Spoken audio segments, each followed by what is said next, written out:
이번 시간에 우리 2024년 2회 정보처리 기사 실기 기출문제를 같이 한번 풀어보도록 하겠습니다. 모듈에 대한 다음 설명에 해당하는 그 응집도요. 응집도를 보기에 찾아서 기호로 이제 정답을 써라. 그렇게 이제 문제가 나왔어요. 자, 우리 응집도라는 거는 모듈 내부의 그 요소들이 서로 이제 관련되어 있는 그 정도를 보고 우리가 응집도다. 그렇게 이제 부르는 거죠. 응집도라는 거는 강하면 강할수록 품질이 높아요. 높고 약하면 약할수록 이제 품질이 낮은 거요. 지금 우리 보게 되면 이제 7가지 그 응집도가 모두 다 나오는데 여기 이제 설명해 보니까 모듈 내에 하나의 이제 활동으로부터 나온 그 출력 데이터가 있대요. 그 출력 데이터를 다음 그 활동의 입력 데이터로 사용할 경우에 그 응집도 그게 이제 뭐냐 그렇게 이제 물어봅니다. 이런 거를 보고 우리가 이제 순차적 응집도 그렇게 이제 부르는 거죠. 그때 문제에서 정답을 쓸 때 이제 기호로 이제 써라 그렇게 문제가 나왔으니까 우리가 니은하고 기호로 이렇게 이제 정답을 이제 써주면 되겠죠. 자, 지금 이 문제는 이제 응집도에 대해서 나왔는데 우리 응집도 친구가 이제 결합도라는 것도 있죠. 그러면 결합도하고 응집도 이 두 가지 정리 좀 하고 지나가자고요. 자, 결합도 그러면 결합도는 영어로 이제 커플링이라고 하죠. 커플링. 커플링 그러면 이제 연인들 사이에서 이제 우리 커플링 맞춰서 커플링 끼잖아요. 그게 이제 결합도요. 그래서 사람하고 사람하고 붙어 있는 그 정도, 그 정도를 보고 우리가 결합도, 커플링이라고 하는 겁니다. 그래서 만약에 사람이 두 명이 있는데 둘이서 그냥 손만 잡고 있어요. 그럼 띄어내기가 쉽겠죠. 근데 이제 팔짱을 끼고 있어요. 그럼 손 잡고 있는 것보다 띄어내기가 좀 더 힘들 거고, 그 다음에 두 사람이 이제 포옹을 하고 있어요. 그러면 더 띄어내기가 힘들겠죠.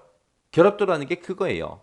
그래서 결합도라는 거는 모듈 간에 이제 상호 의존하는 그 정도, 그걸 보고 우리가 결합도라고 해요. 그래서 두 모듈 사이의 연관관계를 나타낸다. 그래서 이 결합도라는 거는 약하면 약할수록 품질이 좋아요. 품질이 좋은 거고, 강하면 강할수록 품질이 낮아요. 안 좋은 거예요. 그래서 모듈이라는 거는 프로그램을 개발할 때 이제 기능 한 개를 우리가 모듈 단위로 만드는데 그 모듈들끼리 서로 의존하는 정도가 약하면 약할수록 좋은 거예요. 그래야 이제 독립성이 유지가 되기 때문에 좋은 거고 상호 의존도가 이제 높으면 높을수록 안 좋은 겁니다. 품질이 낮은 거예요. 그래서 결합도라는 거는 약할수록 좋다, 강할수록 나쁘다. 그때 이제 결합도에 보게 되면 결합도의 종류에는 지금처럼 6가지가 있습니다. 내용 결합도라는 것도 있고 공통 결합도라는 것도 있고 외부 결합도, 제어 결합도, 스탬프 결합도, 자료 결합도 하고 이렇게 6가지가 있는데 여기서 이제 자료 결합도라는 게 결합도가 약해요. 그러니까 좋다는 얘기죠. 좋은 거고 내용 결합도가 우리 결합도가 가장 강한 거예요. 가장 강한 거. 그래서 내용 결합도 이게 가장 안 좋은 거, 품질이 낮은 거예요. 그래서 품질이 낮은 것부터 시작해서 품질이 높은 순서대로 그렇게 나열해 놓은 겁니다. 그래서 결합도가 강하면 안 좋다. 결합도가 약해야 품질이 좋다. 이거 잘 기억하셔야 돼요. 이 순서대로 잘 기억해야 되고요. 이때 이제 내용 결합도가 뭔지, 공통 결합도가 뭔지, 외부 결합도가 뭔지 이런 것 좀 이제 살펴보자고요. 자, 우리 내용 결합도라는 건 뭘 얘기하냐면은 우리 모듈이라는 건 이제 하나의 기능을 우리가 하나의 모듈로 만들고 또 다른 기능을 이제 또 모듈로 하나 만든다 그랬죠. 그래서 이런 모듈들은 각각 독립적이다.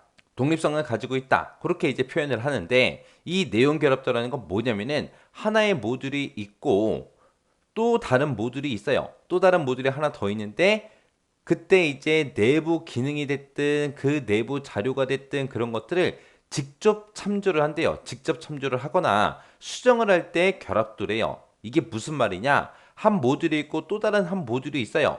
그때 이 두 개 모듈이 지금처럼 이렇게 겹쳐져서 그 내부 기능이 됐든 그 내부 자료를 직접 참조한다. 그 얘기예요. 그래서 얘는 지금 모듈화가 돼 있다. 그렇게 이제 볼 수 없는 거예요. 그래서 이 내용 결합도가 최악이에요. 최악. 그래서 얘가 결합도가 가장 강한 거고 품질은 가장 낮은 거예요. 그 다음에 이제 공통 결합도요. 공유 결합도. 얘는 이제 공유되는 그 공통의 데이터 영역을 여러 모듈이 이제 사용할 때 그 결합도를 얘기한다라고 했는데 이게 무슨 말이냐? 만약에 여기 이제 모듈이 하나 있어요. 자, 여기도 이제 모듈이 하나 있습니다. 그리고 여기 데이터 영역이 있는데 이 데이터 영역이 만약에 537번지라고 하자고요. 이 데이터가 들어있는 그 영역에 이제 100이라는 값이 들어있어요. 그때 이 모듈에서도 이 데이터 영역을 사용하고요. 이 모듈에서도 이 데이터 영역을 사용해요. 근데 원래 여기에는 100이라는 그 데이터 값이 들어있었는데 이 모듈에서 이 데이터 값을 만약에 300으로 고쳤어요. 그때 이제 이 모듈도 그 데이터 영역을 사용하러 갔더니 100은 없어지고 300밖에 없죠. 이 300을 그냥 또 갖다 써야 돼요. 이렇게 이제 공통된 그 데이터 영역을 여러 모듈이 같이 사용하는 거. 그걸 보고 우리가 공유 결합도라고 이제 그렇게 불러요. 그러면 얘가 이제 값을 어떻게 바꾸냐에 따라서 얘도 그 바뀐 값을 쓰죠. 그래서 얘도 이제 결합도가 강한 거예요. 자, 그 다음에 이제 외부 결합도요. 외부 결합도라는 거는 외부 이제 변수, 외부에서 있는 그 값을 같이 사용하는 거예요. 그래서 어떤 모듈에서 선언한 그 데이터 변수가 있어요. 그 변수를 외부에 들어있는 그 다른 모듈에서 참조하는 걸 보고 얘기합니다. 그럼 만약에 이쪽에 있는 모듈을 A라고 하고 다른 모듈을 보고 만약에 B라고 했을 때 A라는 곳에서 만약에 변수 X의 값을 만약에 100으로 선언했어요. 그러면 그 100을 또 이 B라는 모듈에서 또 참조하는 거예요. 근데 이 A라는 이 모듈에서 X의 값을 만약에 200으로 바꿨어요. 그럼 얘의 값도 바뀌겠죠. 해서 이 외부 결합도가 강한 편입니다. 그 다음에 이제 제어 결합도요. 자, 제어 결합도다라고 하게 되면 얘 뭘 얘기냐면은 만약에 이쪽에 이제 정렬하는 기능을 가진 그런 함수가 있다고 생각을 한번 해보자고요. 자, 정렬하는 요 함수인데 이 정렬할 때 이제 우리 보게 되면 이제 오름차순이 있고 내림차순이 있죠. 자, 오름차순이 있고 내림차순이 있는데 이 오름차순하고 내림차순하는 요것도 하나의 이제 모듈로 되어 있다고 생각을 한번 해보자고요. 그때 이 정렬하는 이 함수에서 여기서 이제 옵션을 제어 신호를 이제 이쪽으로 보내는데 그때 제어 신호를 1로 보내면 이제 오름차순을 하고 2를 보내면 이제 내림차순 해라. 그렇게 이제 만들었어요. 그러면 이 정렬하는 이 함수에서 1이라는 값을 이제 보내게 되면 이제 오름차순을 수행하고 2라는 값을 보내게 되면 이제 내림차순을 수행하고 이런 관계를 보고 우리가 제어 결합도라고 해요. 해서 어떤 모듈이 다른 모듈의 내부의 논리적인 그 흐름을 제어하기 위해서 제어 신호가 됐든 제어 요소를 전달하는 그런 결합도를 보고 얘기한다. 해서 정렬할 때 1이 됐든 2가 됐든 그런 제어 신호, 제어 요소를 이제 다른 모듈로 이렇게 전달하는 거, 그걸 보고 이제 얘기하더라. 그래서 지금 이쪽에 있는 모듈에서는 이 함수에서 어떤 제어 신호, 어떤 제어 요소가 전달이 되냐, 거기에 따라서 이제 상황이 바뀌는 거잖아요. 얘를 할지 그게 바뀌기 때문에 이 결합도도 강한 편에 속합니다. 그래서 얘도 이제 품질이 그닥 좋은 건 아니에요. 그 다음에 이제 스탬프 검인 결합도요. 얘는 뭘 얘기하냐면은 만약에 이런 형태의 배열이 있다라고 가정을 하자고요. 자, 이런 형태의 이제 배열이 됐든 레코드가 됐든 이런 것들이 있을 때 여기는 이제 A가 들어있고 여기는 B가 들어있고 여기는 C가 들어있고 여기는 D가 들어있어요. 그리고 이제 뒤에 두 칸이 있는데 자, 여기는 이제 하나의 모듈, 요 모듈에서 이제 데이터를 사용하는 거고 그 다음에 이쪽에 있는 빈 칸, 요거를 이제 계산할 때는 이쪽에 이쪽에 있는 다른 모듈이 또 사용하는 겁니다. 그럼 얘랑 결합도가 있어요, 없어? 없죠. 그냥 이 자료 구조만 같이 사용하는 거예요. 여기서 이제 어떤 값이 나오든 여기서 어떤 값이 나오든 서로 아무런 관계가 없잖아요. 이런 걸 보고 스탬프 검인 결합도 그렇게 이제 불러요. 그래서 얘는 이제 모듈 간의 인터페이스로 배열이 됐든 레코드가 됐든 이런 자료 구조가 이제 전달이 될 때 그 결합도를 얘기하더라. 그래서 얘는 이제 결합도가 약한 편이에요. 그래서 품질이 좋은 쪽에 들어갑니다. 그 다음에 이제 자료 결합도다라고 하게 되면 자료 결합도라는 거는 모듈 간의 인터페이스가 자료 요소로만 구성이 될 때 그 결합도를 보고 얘기해요. 자, 예를 들어서 이제 여기 하나의 모듈이 있고요. 여기도 이제 하나의 모듈이 있어요. 만약에 이쪽 모듈에서 만약에 100이라는 값을 가지고 있었는데 그 100이라는 값을 이쪽에 있는 모듈에서 좀 달래요. 그래서 이 100이라는 값을 그대로 그냥 넘겨줬습니다. 그럼 이쪽에 이제 100이라고 이제 값이 들어있겠죠. 이걸 가지고 이제 무슨 계산을 하든 아무 상관이 없어요. 얘랑은. 여기서 이제 주기만 했지. 여기서 이제 100이라는 값 줬다고 해서 이 100이라는 값이 없어지는 건 아니잖아요. 해서 얘랑 완전히 독립적으로 그렇게 이제 따로따로 움직입니다. 그래서 여기서 이 값을 100을 받아서 이거를 200으로 수정을 했어요. 200으로 수정해도 여기랑은 상관이 있다 없다? 없다. 아무 관계가 없더라. 이렇게 이제 모듈 간의 인터페이스가 자료로만, 자료 요소로만 그렇게 구성될 때 이 결합도, 그걸 보고 우리가 자료 결합도 그렇게 이제 부릅니다. 얘가 이제 결합도가 가장 약한 거고요. 품질로 따지면 품질이 가장 좋은 거죠. 품질이 높은 거. 그게 이제 자료 결합도요. 자, 그래서 우리 결합도라는 거는 모듈 상호 간의 의존 관계를 나타내더라. 해서 결합도가 약하면 약할수록 품질은 높더라. 강하면 강할수록 어떻다? 품질이 낮더라. 요거 이제 잘 기억하시고요. 요 각각의 결합도, 각각이 어떤 특징을 가지고 있는지 여러분들이 구분할 수 있게 알고 계셔야 되고요. 누가 결합도가 강한 건지, 누가 약한 건지 구분할 수 있게 순서대로 기억해 두셔야 돼요. 자, 그 다음에 이제 응집도요. 응집도라는 건 뭘 얘기하냐면은 모듈 내부의 요소들 있죠. 모듈 안에 이제 여러 가지 내부 요소들이 있는데 그것들끼리 서로서로 어떤 관계가 있냐, 그 관련되어 있는 정도, 그걸 보고 우리가 응집도라고 합니다. 예를 들어서 거실에 이제 장난감이 엄청나게 어질러져 있어요. 그 어질러져 있는 그 물건들을 다 정리를 할 거예요. 근데 이제 어떻게 정리하냐에 따라서 응집도가 강하다, 약하다, 그렇게 이제 얘기하는 거예요. 그냥 상자를 가지고 와서 그냥 아무런 순서, 아무런 종류에 상관없이 무조건 그 상자 안에다가 무조건 막 집어넣어요. 그게 이제 우연적 응집도예요.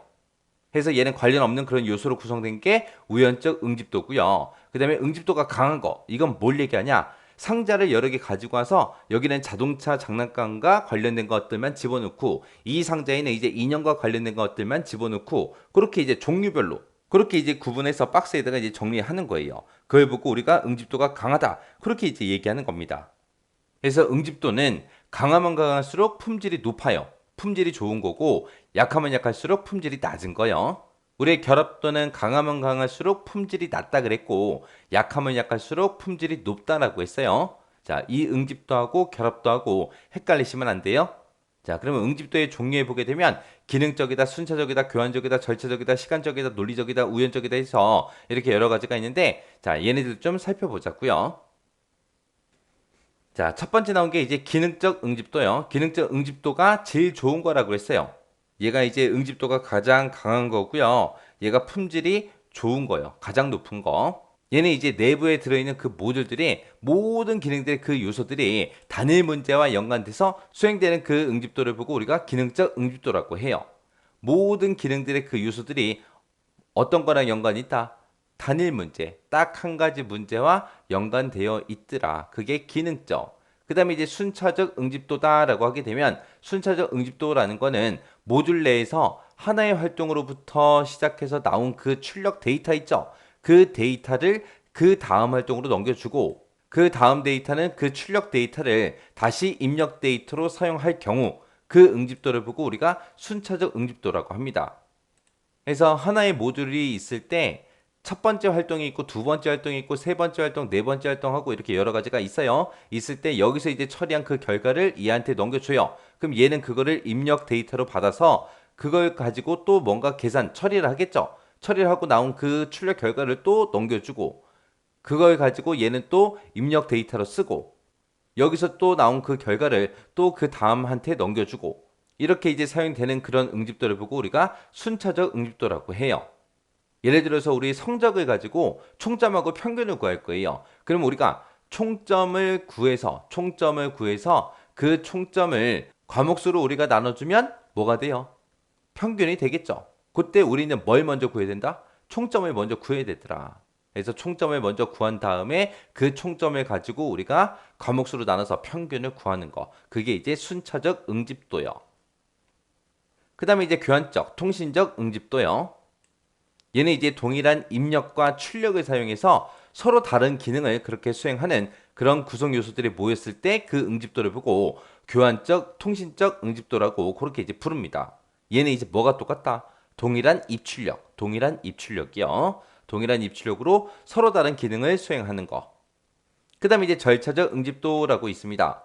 얘는 이제 모듈이 다수의 관련 기능을 가질 때 그 모듈 안에서 그 모듈 안에 구성 요소들이 그 기능을 이제 순차적으로 수행할 때 그 응집도를 보고 얘기해요. 해서 다수의 기능이 순차적으로 진행되는 거. 그걸 보고 우리가 절차적 응집도라고 하더라. 이 순차적이랑 이 절차적이랑 헷갈리시면 안 돼요. 얘는 이제 여러 개의 기능을 그 절차에 맞게끔 순차적으로 그렇게 수행하는 걸 보고 우리가 절차적 응집도라고 해요.